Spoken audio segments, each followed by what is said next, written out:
hindi po katugunan o kasagutan yung puro strike na yan. Ngayon, Kaobet, pagod na ang tao sa strike. opo. Hindi na ho sila iniintindi ng taong bayan.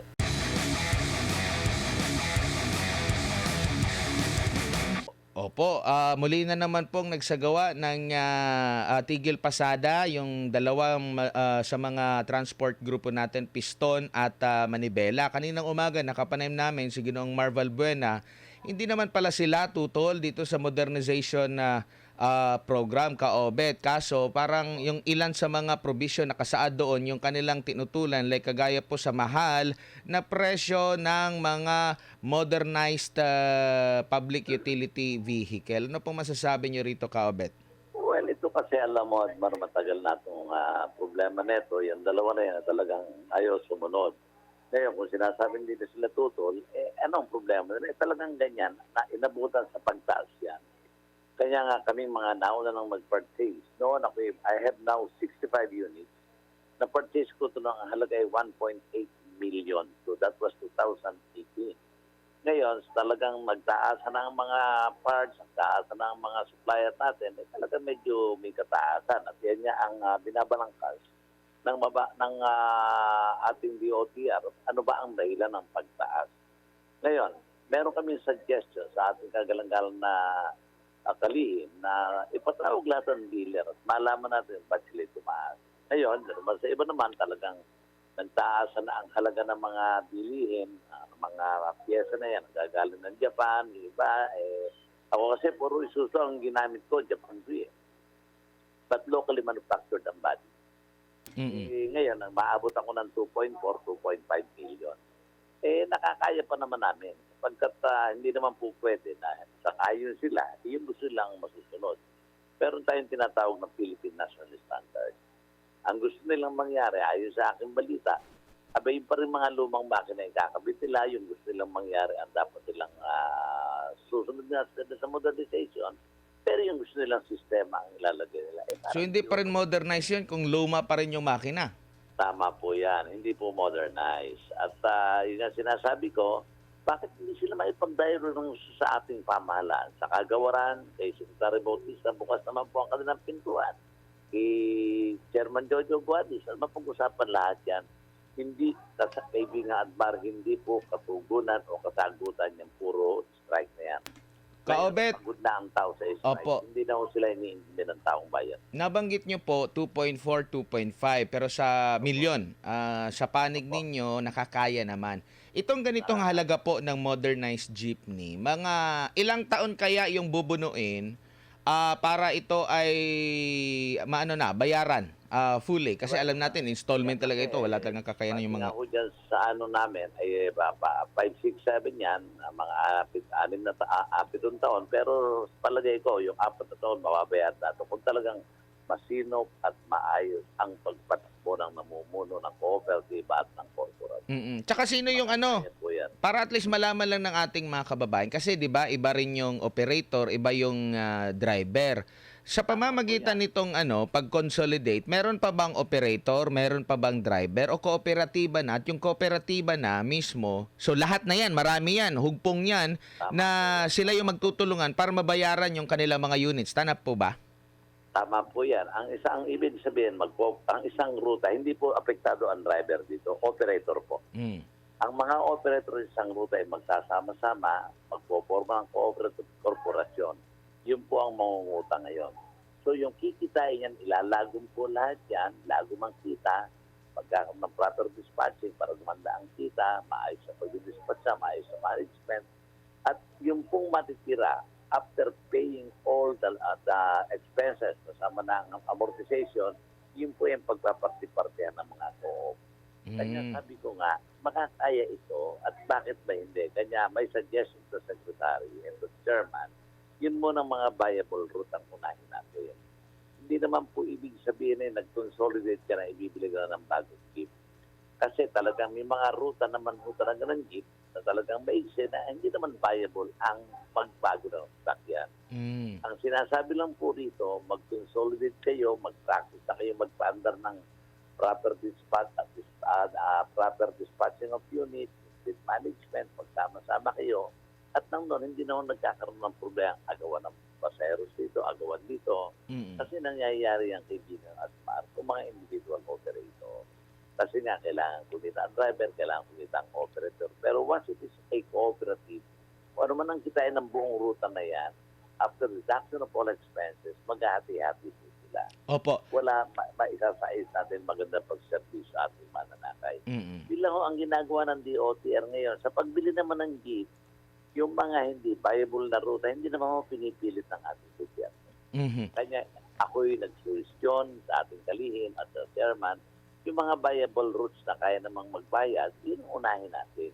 Yung pong mga maiksing ruta na hindi naman kaya magbayad, iayos na lang natin ang mga sakyan gawing A1 condition Mm. at baka dumating naman ang pagkakataon na kaya nilang magbayad at naayos na lang kanilang ruta, na-rationalize na, yun pa lang ho yung panahon na dapat silang magbayad. Hindi ho persahan na bumili, nag-consult ka na, bibili ka na. Opo. Kaobet, yung mga tinatawag na operator driver, kumbaga sa kanila mismo yung unit, maaari bang bumaba yung kanilang income? Kasi imbis na magkakaroon siya ng sarili, kumbaga hawak niya yung kanyang unit, wala siyang boundary kasi siya mismo yung may-ari. Pag na-consolidate ba, maaaring maapektuhan yung kanyang kitaan? Alam po, hindi rin maapektuhan sa akin karanasan ko. Kasi nga, ang binabanggit ko rito, kayong mga operator magsasama-sama na. Halimbawa sa isang ruta, ang tumatakbong unit yan, sabihin natin 150. Ang kailangan lang palang tumakbo parang ira-rationalize mo. 100 lang. So yung 50 hindi bibiyahe. Pero yung since kasama mo sa ruta, yung kikitain ng 100 na consolidate, isasama mo na yung mga operator na yun doon sa ikitain po yan, ilalagom yung kita. Kanya wala akong mawawalan. Magkakaroon po lahat yan hanggang finally, maisayos sa ruta, maganda ang kita ng mga operator. Tsaka less yung traffic kasi mababawasan na yung unit eh. Tama po yan. So pag nabawasan naman ang unit, less traffic, maganda ang magiging service sa ating mamayan, mga commuters, definitely gaganda ang kita niyan. Ganun po yan. So, yung kikitain na yan, kanya nga pinagsasama-sama mga operator, sila rin na magpapatakbo dyan. After deduction of all expenses, hati-hati na po sila lahat na affected operators. Mm. Naging maayos pa ang pagtakbo ng trapiko, lumuwag, naging maayos ang pagsiservice sa ating mananakay. Iyon po yung general principle behind that. Pero sa kita, mas gaganda ho ang kita. Kahit na hindi bumaya yung 50 unit, pero yung operator na kasama dyan, kasama rin po doon sa ikitain. Mm. So yung halimbawa sa isang unit, pwedeng marami po yung maghahatian yan. Tigba 8 oras ba sila? Or Tama po yan. oh. Tama po yan. So kumbaga wala ka nang iisipin talaga na hindi dapat mag-isip yung na ako lang magbabayad nitong unit na ito kasi buong kooperatiba yung magbabayad niyan. Yes, Tapos tama pagkakasya i-manage yung sino yung okay. Tigwa 8 oras tayo, no? Ganito ganyan. So kung ano yung kikitain pantay-pantay, hindi na yung Tama po. talagang nag-uunahan.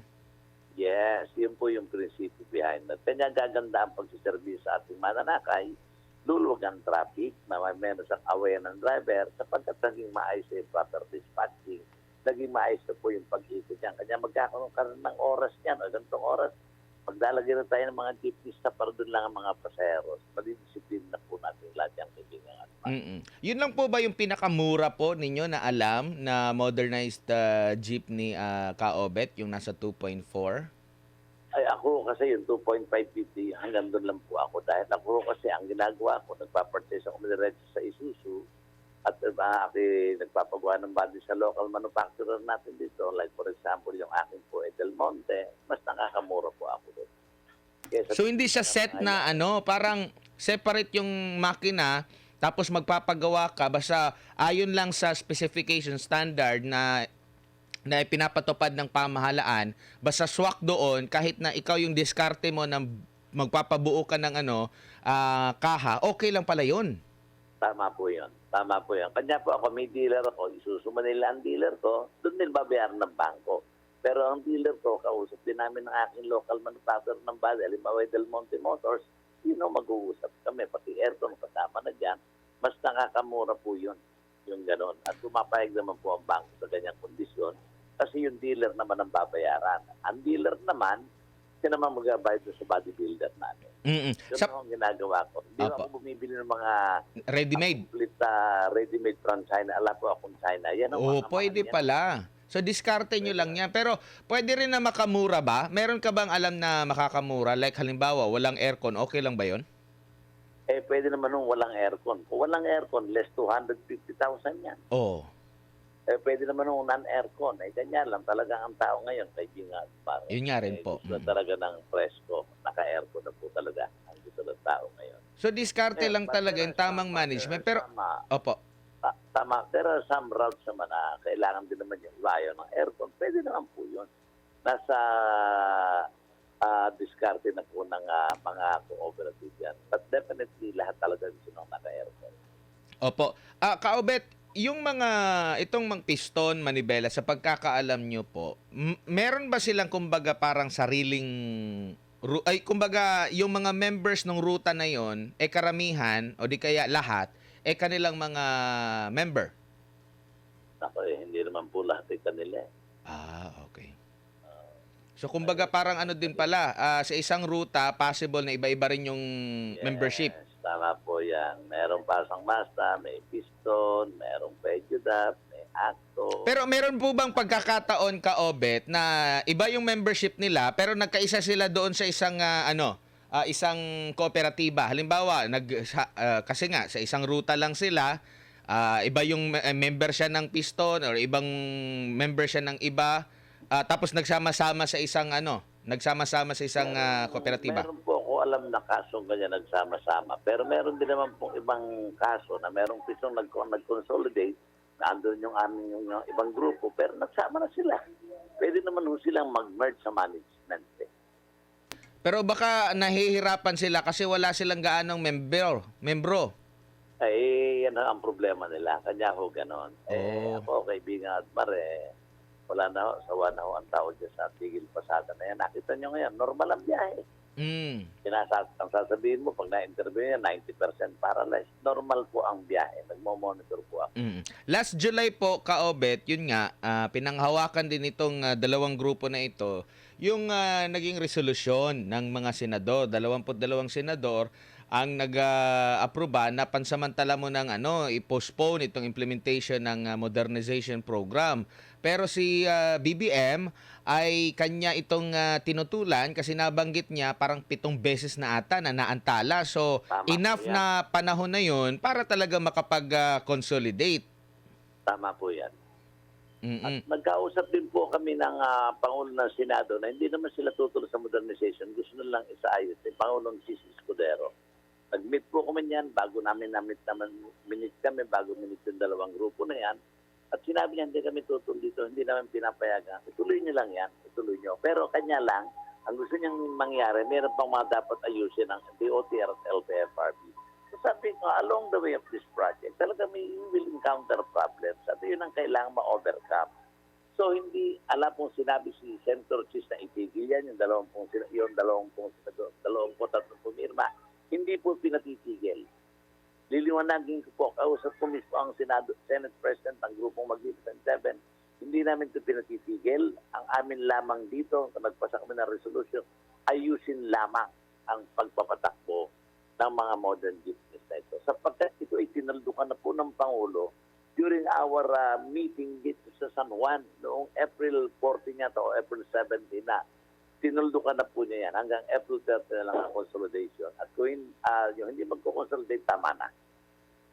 Opo. Pero may mga nasa private sector din pala na nag-o-offer para at least yung mga nasa marginalized sector talaga na mga transport, yung mga chopper, mga operator, matulungan nila. Halimbawa, kagaya nitong ino-offer ng mayamang si Luis Chavit Singson, meron siyang mga electric jeepney na mabibili sa mas mababang So kumbaga, marami nang nag-o-offer, wala na talagang reason na hindi ka makapag-adjust pa.